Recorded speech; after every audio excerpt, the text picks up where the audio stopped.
Let's continue with practice problem number 5. A group of researchers wants to know which cell phone brand is chosen by most respondents in a survey. So we're given brands chosen by respondents. So required the most chosen brand. So the solution, use mode. Final answer, mode. And our interpretation, the most popular cell phone brand is identified by the mode. Practice problem number 6. A teacher wants to compare how spread the scores are between two sections that took the same exam. So given exam scores of two sections. So required, compare variability. So our solution, use standard deviation. Final answer is standard deviation. So what's the interpretation? A higher standard deviation means greater score spread. Practice problem number 7. A data analyst wants to measure the average distance of data points from the mean in a set of survey results. So we're given the survey results data and then required the average distance from the mean.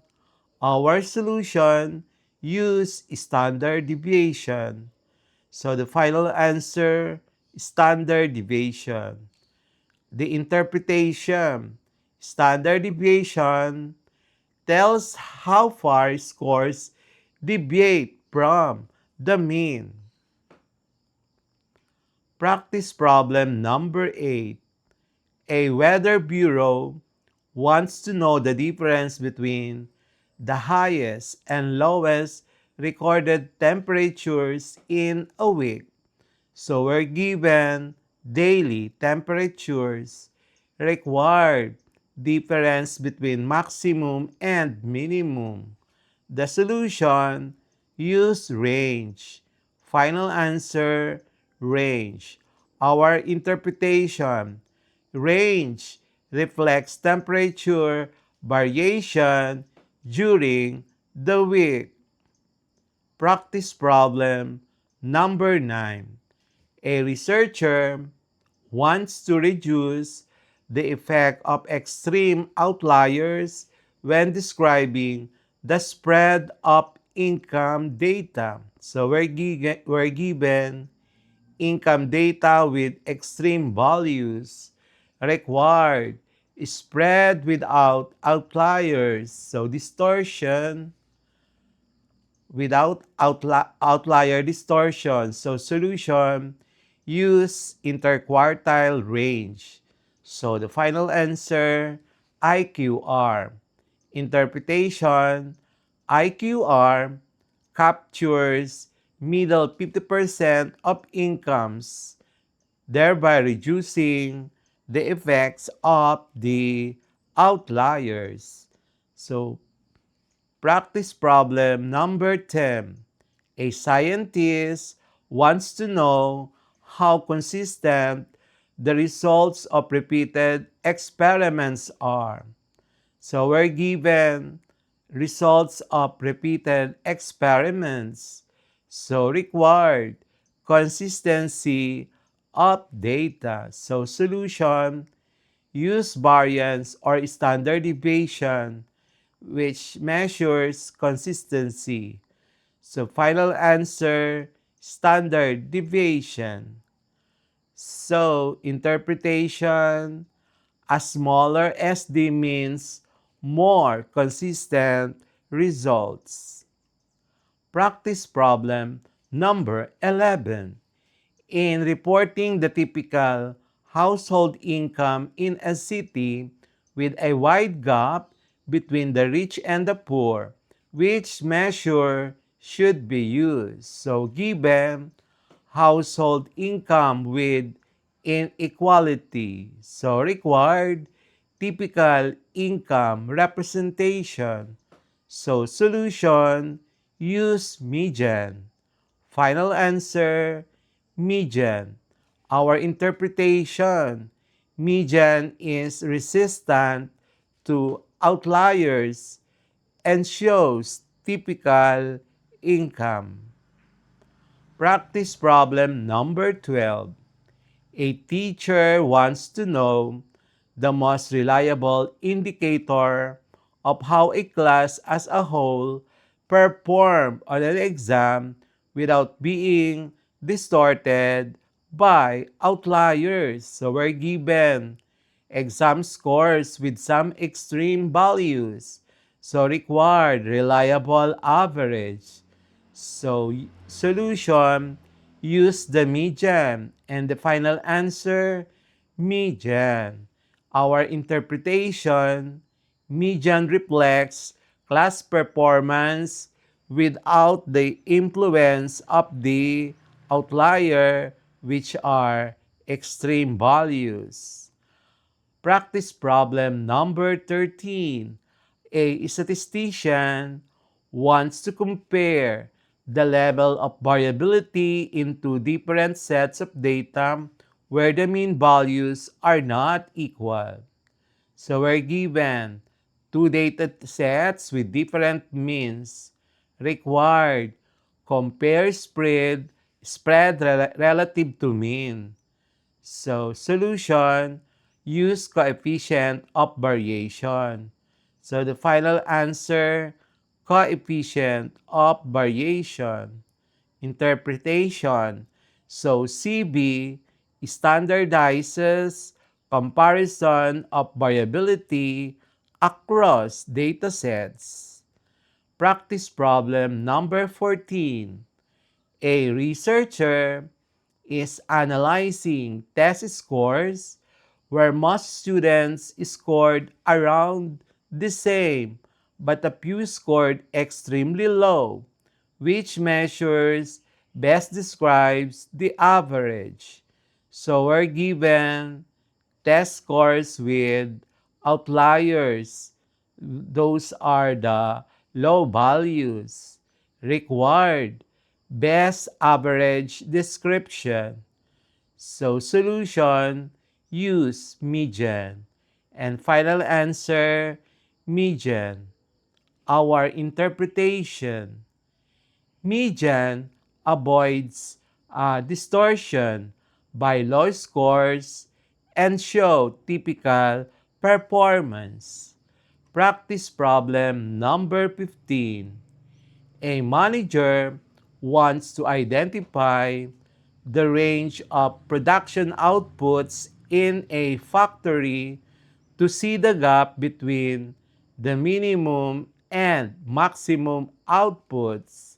So we're given the production outputs. So required, identify the output gap. So solution, use the range. So our final answer, range. So interpretation, range shows variability between the best and the worst output. Practice problem number 16. In a hospital, researchers want to summarize the average recovery time of patients after surgery. Which measure is most suitable? So we're given recovery times after surgery.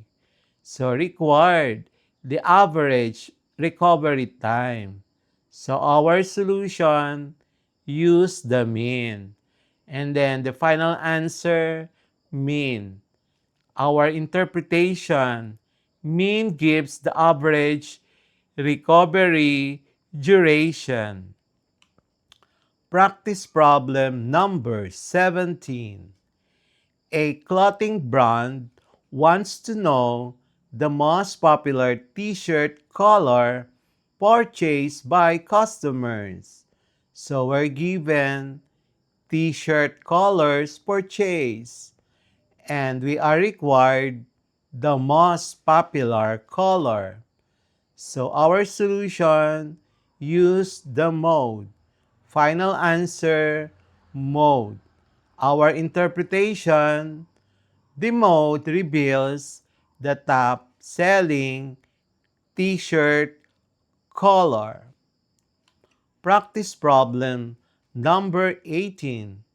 In analyzing salaries of employees in a company, which measure of central tendency avoids distortion by a few very high salaries, are given employee salaries with extreme highs and required the central measure avoiding distortion. So the solution, we need to use median. So the final answer, median. Our interpretation, median shows typical salary despite of outliers. Practice problem number 19. To check whether students' grades are close together or spread out widely, which measure of variability is best used. So we're given student grades dataset. So required the measure of closeness or spread. So our solution, use standard deviation. And the final answer, standard deviation. And then our interpretation, the smaller standard deviation means grades are more consistent. Practice problem number 20. A scientist studying heights of plants under controlled conditions wants to describe how far the data values deviate from the mean. So we're given the heights of the plants, required the distance from the mean. So our solution, use standard deviation. So the final answer, standard deviation.